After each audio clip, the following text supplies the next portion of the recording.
Hello everyone and welcome back to Island Mama, where we love food and travel. You may know me for doing my own twist on some Trinidad food, or my own twist on, let's say, if I want to experiment on food. That's what I am, good at.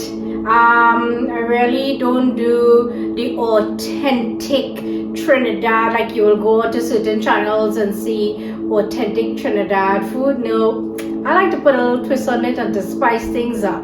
What I'm going to experiment with is I'm going to make a chicken dish. I'm going to make it in my Tajine, and I'm going to put olives, cauliflower, onion, season it up with some spices and yogurt, put a little molasses in it for a little color.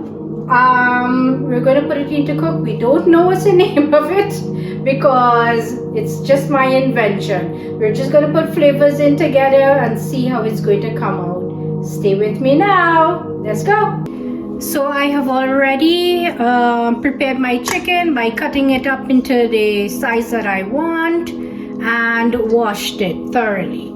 I am going to put 2 tablespoons of yogurt, and yogurt helps marinate your chicken or meat. I'll put 1 teaspoon, or let's put 2 teaspoons of a little molasses. We're going to put salt, which is 1 tablespoon, and this is the 1 chicken now.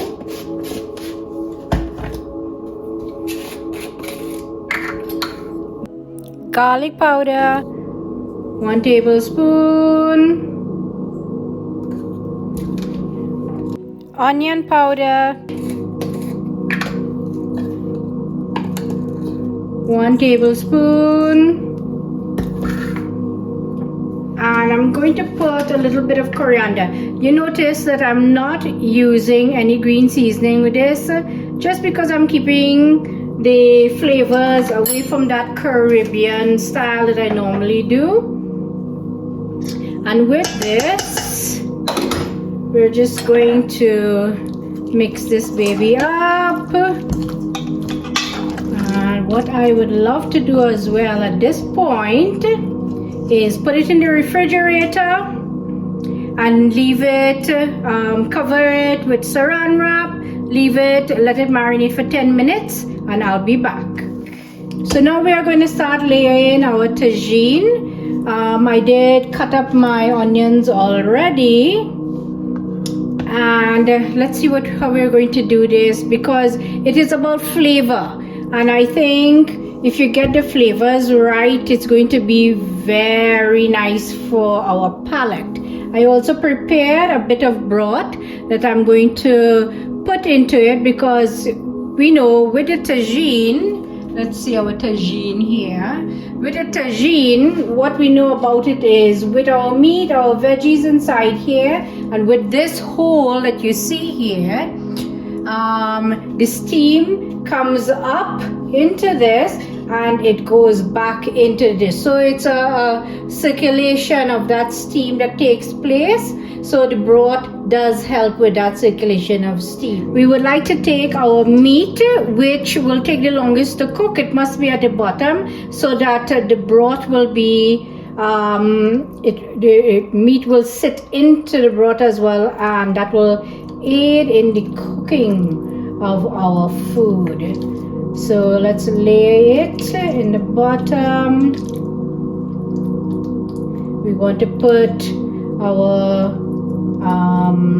meat side down and bone side up for now. We're going to put our onions. We're going to put our olives.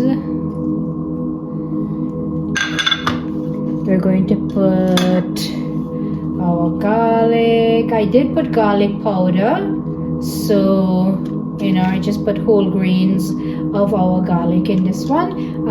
I am putting a bit of bay leaf. I am putting a bit of hot pepper. Let's just layer that. And I am putting a bit of cheese. And you're probably asking yourself, cheese? What madness am I doing? Well, Parmesan cheese is known for giving that creamy flavor in foods, and you'll be surprised how many food have it. So that's my little trick for today. Plus, I am feeling a little generous, and I had some pineapple in my refrigerator. Let's continue to layer. So I am putting cauliflower, and I'm just sticking in some pineapple here now. Let's see how that works. I think it should be fine because it's just like pizza. Pineapple, olives, chicken, you know, a little Parmesan. So let's see what flavor we're going to come up to, and I'm pretty sure it's going to be great. You know, in Morocco and stuff like that, they do use olives, vegetable meat in their dish. I would think that this experiment is going to turn out to be great. We'll get some testers in. But for now, while we did this layering, I love, you know, good hearty olive oil. Let's just get that in. We're going to throw in our broth that we made. And we're going to put it up on slow heat, or let's put it up on medium heat, bring it to a boil, and then we're going to cover it and put it on slow heat, because when it cooks, because it is being marinated in the yogurt, we also have the enzymes from this pineapple that is going to help with that breakdown of that meat to tenderize it even more. You know, I think we're going to have a successful dish. And this is what our end product of our dinner looks like. It's succulent. It's moist. Even the breast or the dark meat, it's very tender. Yummy. And as for the flavor, it took on a Portuguese twist. See you on the next video.